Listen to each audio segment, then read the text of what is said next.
What's up, everybody? Welcome to another edition of K-Cards Baseball. Thanks for joining me tonight on this lovely Friday evening, wherever you might be. So it is Friday evening, and that must mean it is time for hobby news. If you guys did watch the video I made a couple weeks ago, I did discuss a situation that occurred in Strongville, Ohio, when $2.1 million in rare baseball cards were delivered to a Best Western Plus hotel in Strongville, Ohio. The cards were sent there by Memory Lane Auctions in Arizona. When the representative from Memory Lane Auctions showed up to the hotel to get the cards ready for an auction that was going to be happening at the hotel that weekend, it was determined that the cards were in fact missing. It was later determined that Jacob Paxton, a former desk clerk at the Best Western Plus Hotel in Strongville, was accused of stealing the cards. When he tried to sell the cards at a local card shop, the card shop owner was obviously suspicious of this, because you don't see these rare cards show up in your local LCS every day. So the card shop owner contacted local authorities, and that's when they were able to track down Jacob Paxton. Now for an update on the case. A grand jury has indicted two men in relationship to the stealing of the $2.1 million in baseball cards. Not only Jacob Paxton, but one Jason Bowling, 50 years old, of Cleveland, Ohio, was also indicted by a grand jury. He's accused of receiving stolen goods. The indictment claims that Paxton stole the package and took the cards to Bowling's residence in Cleveland. A search warrant executed on May 23rd by Strongville Police Department led to the discovery of 52 of the 54 cards that were stolen. Paxton was arrested that day. Bowling was arrested on June 3rd. Cuyahoga County Prosecutor Michael O'Malley says phone records, surveillance records, GPS evidence, and witness testimony linked Paxton and Bowling to the crime. Both men will be arraigned on June 27th. At this point, there are two cards that are still missing. A PSA 8, 1941 play ball Ted Williams card, and a PSA 5, T204, 1909 Walter Johnson card. This article goes on to say, I want to personally thank the Strongville Police Department for their diligent work on the case and for their efforts in recovering 52 of the 54 stolen cards. O'Malley stated, I urge the public, please do not let these two pieces of baseball history remain lost. If you have any information regarding the two missing cards, a 1909 Ramley Walter Johnson card and a 1941 Ted Williams card, please contact the Strongville Police Department. So for some strange reason, Memory Lane Auctions went ahead and sold the cards even though they didn't actually have possession of the cards. So the winning bidders basically bought cards that are currently being held as evidence in this case. And who knows how much longer this case is going to be going on and how long those cards are going to be held up as evidence. I would expect it to be quite some time, actually. So here are pictures of the two cards that are still missing. First up is this T204 Ramley Walter Johnson PSA Near Mint to Mint 8. Quite a beautiful card, and I can see why it is valuable as it is. Next up is this 1941 play ball Ted Williams in Near Mint to Mint 8 condition as well. Another beautiful card. So both of these cards have an estimated value of about $94,000. I wouldn't be actually surprised if these cards don't show up on eBay sometime. There'll be some guy that'll find these cards and not know anything about it and go ahead and sell them. So anybody that tries to sell them at this point, this has been a pretty public case, so I doubt that they will be found anytime soon. I will keep you guys posted as we find out more information about that story as it becomes available. I don't expect any news to happen before the June 27th arraignment date. Anyways, let's roll on to additional hobby news. Graders of the top slabbing firms in the hobby were busier last month than at any time ever before. More cards were authenticated and graded by the four major firms in May than at any other time in the hobby history. According to GemRate, more than 1.78 million Cards were added to the population reports at PSA, SGC, Beckett, and CGC in the 31-day period ending Friday. That beat the old monthly record by 50,000 cards. The numbers included sports, non-sports, and gaming cards. PSA graded 1,369,953 cards in May, up 13% compared to April and up 35% over last year. That's a record for the company. About 867,000 of those cards were sports related, up 56% from the same time last year. SGC, obviously now under the same umbrella as PSA, graded 174,000 cards, up 6% from April and up a whopping 97% from May of 2023. About 157,000 of the 174,000 that were graded by SGC were sports related, up 95% from what it saw in the same month a year ago. CGC graded 184,000 cards, up 2% compared to April and up 88% from May of last year. The Florida-based company increased its sports grading numbers by 28% from April. Beckett graded 59,000 cards in May, down 6% compared to April and down 10% year over year. Not surprisingly, the article goes on to say, the majority of the cards graded by all four companies are those made over the last 15 years. Over 75% of those seen by PSA date from 2010 to 2024, with CGC at 65.8% and Beckett at 65.5%. SGC's percentage of modern cards graded was the lowest at 58%, while the company saw the highest percentage of vintage cards among the four.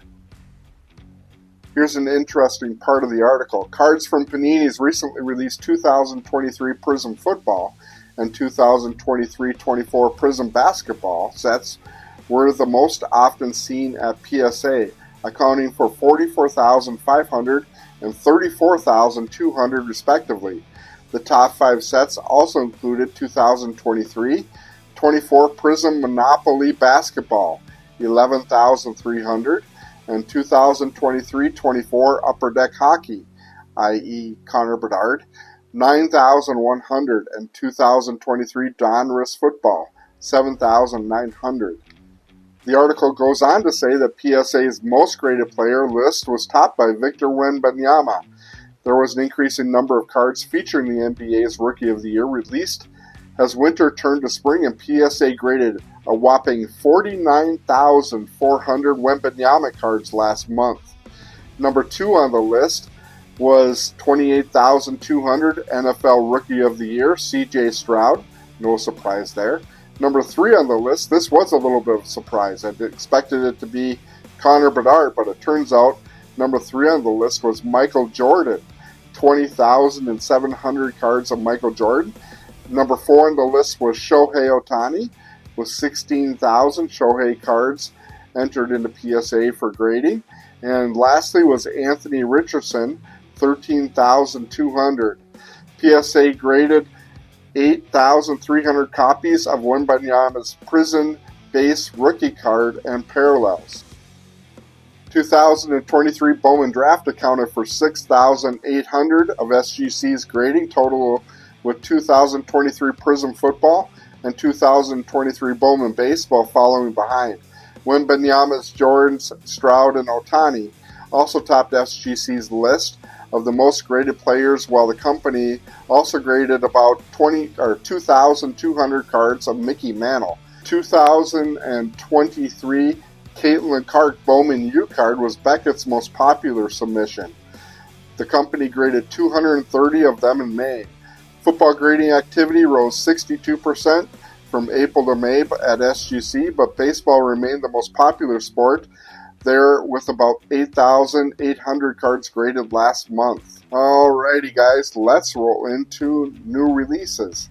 Topps released the latest Sapphire product on Wednesday, June 5th. Boxes have a total of 8 packs with 4 cards per pack. So in a box you basically get 32 cards. Each box has 3 colored parallels and 1 guaranteed autograph card. Boxes sold out in less than 10 minutes on June 5th, but you can see where it's listed on eBay. So I did pull up the eBay listings for Bowman Sapphire. You can go on eBay right now and buy a box for right around $800. Next up, I'm going to flip around to the computer and show you guys a little bit of an update on Topps Series 2. Let's talk about some of the really cool short print cards that you can get in Topps Series 2 this year. First up is this 1989 Billy Ripken card. As we all know, us collectors, we all are very well aware of this legendary card in the hobby. It's been 35 years since Flair and Billy Ripken drove North America bananas. Shops to elusive phone calls, some angry parents. Card crazed kids. Flair getting more publicity than it ever could have hoped for a long time now, though. The obscenely written on the bottom of his bat that wound up on the front print of run of 1989 Flair was relegated to tales from the junk wax era. Now with Flair Baseball just a distant memory, 2024 Topps Series 2 includes a wink at one of collecting's most infamous collected heirs. Just ahead of Wednesday's official release, collectors began finding short printed cards of another young Orioles player with something written on the knob of his bat. This one was by design. Previously unannounced cards of Jackson Holliday have the words "Fun Face" on the bottom of the bat, while the others pay homage to Flair's homespun attempts to black out the offending F face in 1989 with black strip of scribble across the words. Other variations mirroring Flair's attempts at obscuring Ripken's obscenity have also begun popping up as more packs are open. You can see this one, the bottom of the bat, is kind of blurred out right here, and this one has the famous black tape over it, which also is a card that you can still collect. Jackson Holliday should have put the bat on the other shoulder, though, rather than on his left shoulder. It should have been on his right shoulder, as it is in the Billy Ripken card, which you guys see here. So he should have flipped the bat around. Not sure why. Several of the cards have already made their way to eBay and are being offered for prices befitting of a whole box of Billy Ripkens. Those aren't the only unexpected surprises inside the second installment of annual Topps Baseball Flagship Trilogy. You can find unannounced rookie cards, also rare finds of Wyatt Langford, Jackson Chourio, and Jackson Merrill.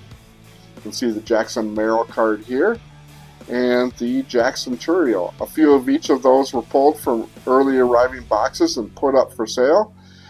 There are also some other cards we didn't know about until now, including first pitch inserts, which were first showcased a couple of years ago, but now are back in the mix. Among those with cards are Victor Wembanyama. I can't even imagine what that card will go for, what this card will go for. A first pitch card of Victor Wembanyama. Obviously, he is signed with Topps. George W. Bush, Mallory Swanson, and Puerto Rican rap star Yankee Daddy. Some carry autographs and are serial numbered. I think there's actually a Victor Wembanyama autographed first pitch card out there as well. There's a new Signature Tunes insert featuring dual autograph cards of players and the artists who are behind their walk-up songs. Again, we get Yankee Daddy with Juan Soto and Kyle Tucker with Travis Scott. Some are autographed and numbered to 25. Wouldn't that be a really cool card? That's pretty awesome. I can't even imagine what that card would be worth. On-card auto, that would be really cool. The Women of Baseball subset includes Jessica Mendoza, Ronnie Gajownik, Alyssa Natkin, and Veronica Alvarez. That's a cool card there, Women of Baseball. That's kind of neat.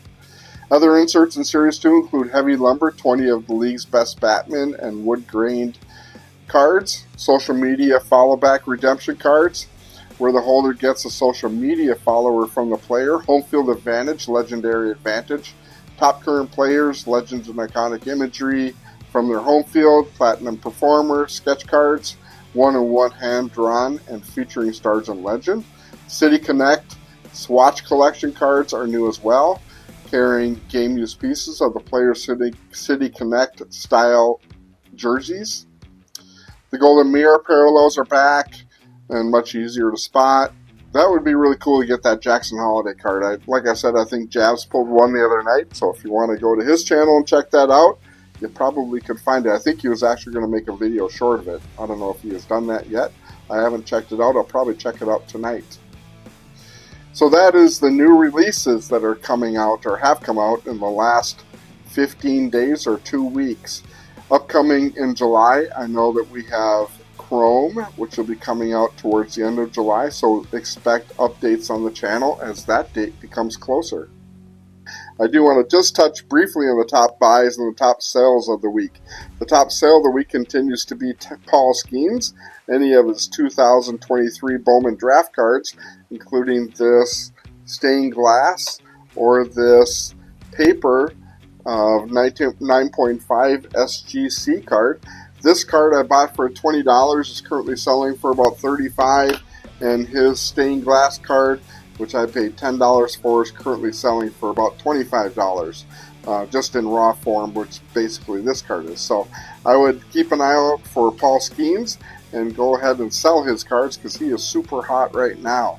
Top buy cards I would consider be Wyatt Langford. His prices are really low right now and might be a good time to capitalize on him while he continues to go through the growing pains he currently is going through with the Rangers.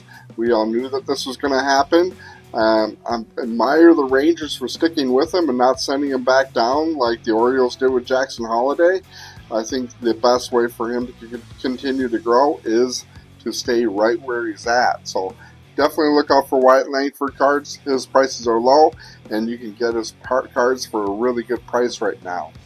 Let's roll into my top 5 pulls of the week. We didn't open a lot of product this week. We did open a box of Bowman 2024 Bowman Blaster Box in video shorts, and we'll talk about some of those cards we did get out of that blaster box.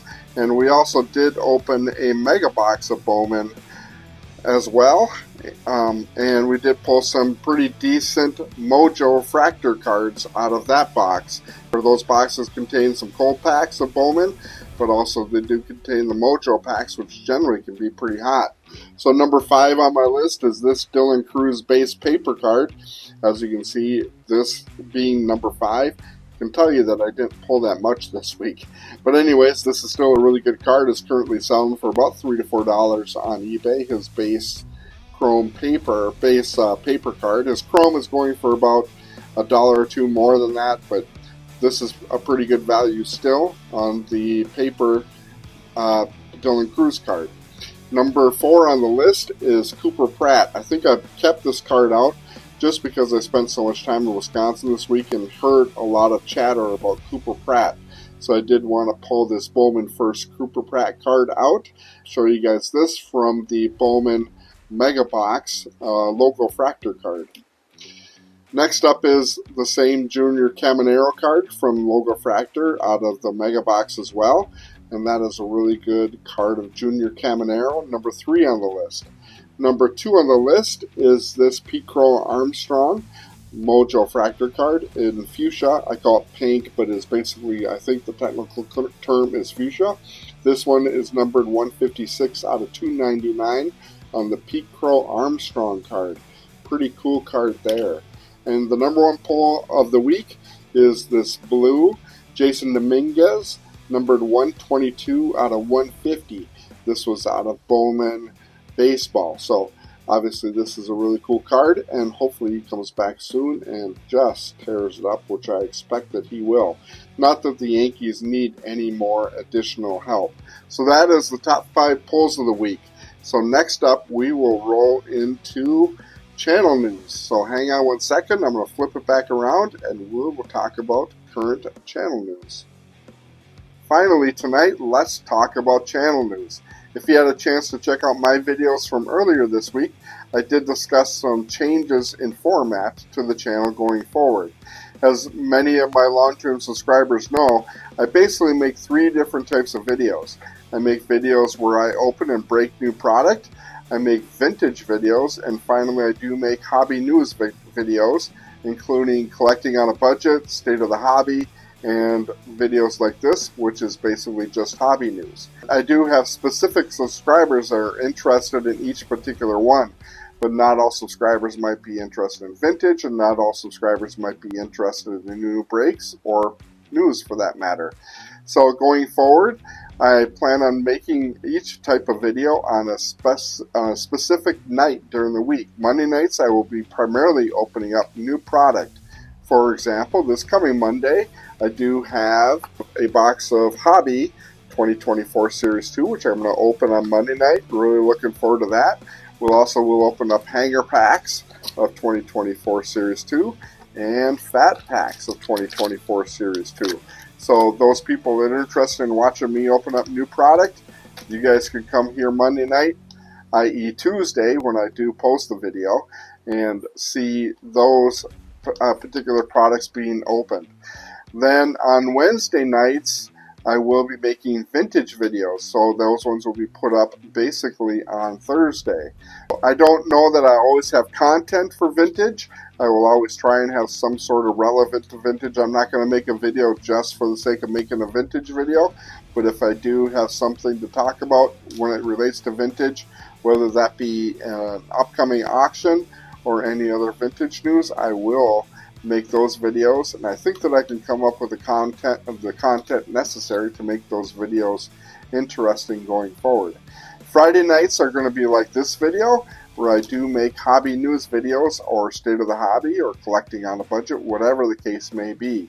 And those videos will most likely post on Saturday, as it is currently Saturday now.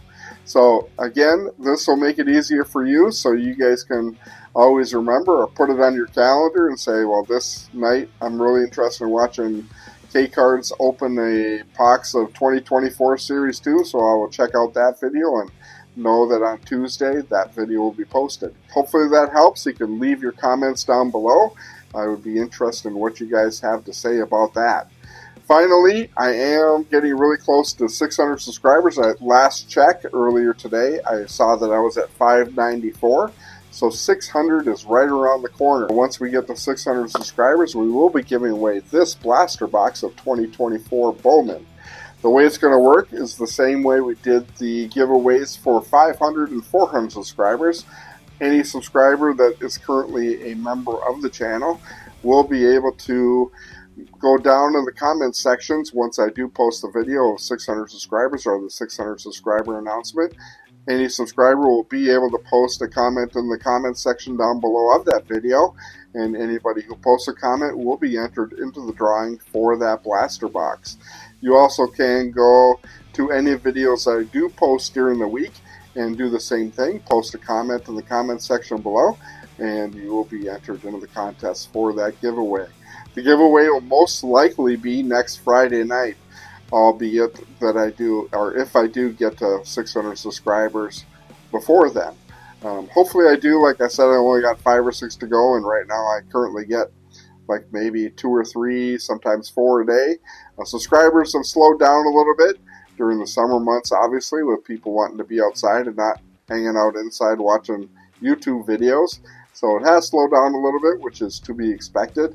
But I do still expect to get to 600 subscribers, hopefully by the end of the weekend. So keep an eye out for that video. That one should be pretty good. So I think that is it for current channel news. So anyways, stay tuned for Monday night, when I'm really looking forward to getting into Series 2 and opening up all the new product I can.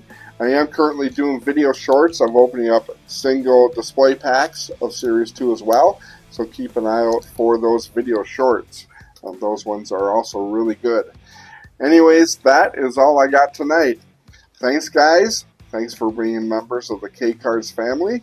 And be safe and happy collecting. I look forward to talking to you guys on Monday night, if not before, should we get to 600 subscribers. Hit that like and subscribe, and we will talk to you guys later.